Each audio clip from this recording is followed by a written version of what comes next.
Oi, meu nome é Matheus Lucas, eu sou estudante da Escola Estadual Frege de Paris e hoje eu vou apresentar um pouco do nosso trabalho de Ciência Viva esse ano. O tema do nosso trabalho esse ano é a cultura caboclo no Cerrado Mineiro. E no ano passado a gente apresentou um trabalho também, que foi a valorização dos saberes indígenas e a resolução de problemas ambientais. E aqui eu vou explicar um pouco a relação entre esses dois trabalhos. No primeiro trabalho, a gente traz a história da ciência moderna e da nossa produção e reprodução de vida a partir da história do capitalismo e fala sobre como que a gente pode solucionar os problemas ambientais que a gente tem a partir da valorização das populações e saberes indígenas das Américas e de vários locais do mundo. No nosso trabalho desse ano, a gente vai ter basicamente a mesma abordagem, mas a gente vai buscar também trazer um entendimento sobre a trajetória histórica das populações indígenas de Minas Gerais e das populações mestiças entre pessoas brancas, pessoas pretas e pessoas indígenas, e sobre essa grande herança indígena que tem no Cerrado Mineiro. A principal justificativa do nosso trabalho foi pensar a forte herança indígena em Minas Gerais, principalmente na área do Cerrado Mineiro.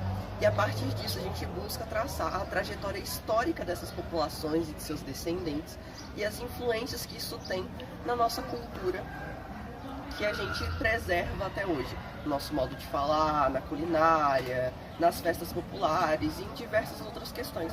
Até porque a herança indígena mineira ela é extremamente apagada, principalmente por questões históricas do ciclo do ouro, em que os indígenas foram deslocados de suas terras para outras áreas do país.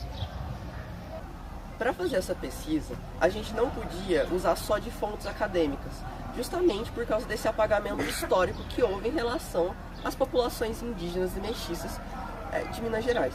Então, a partir disso, a gente buscou em fontes orais, ou seja, tradições, conhecimentos passados de geração a geração em comunidades indígenas do interior de Uberlândia, de Uberaba e de Abadia dos Dourados, todas em Minas Gerais, localizadas no Cerrado Mineiro, para que a gente pudesse completar esse conhecimento historiográfico a partir da vivência das pessoas que passaram por esse processo histórico de fato.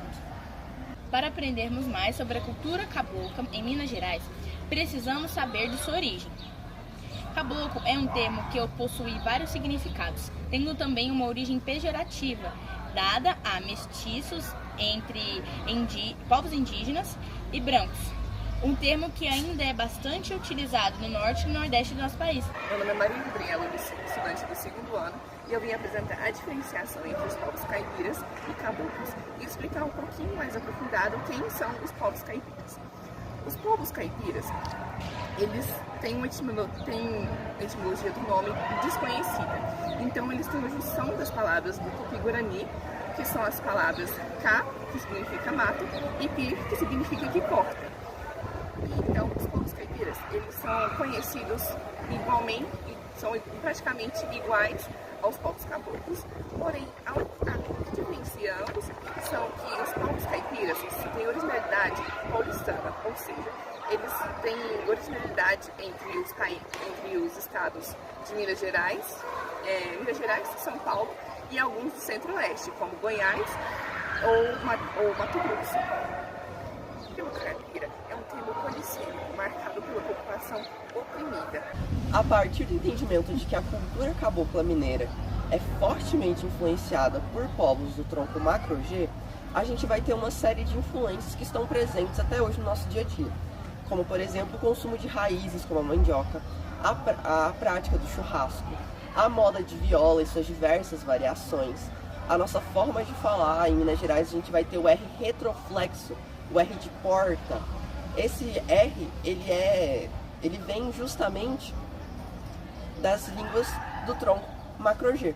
A gente vai ter também diversas expressões e nomes de cidades que vão vir de línguas do tronco tupi.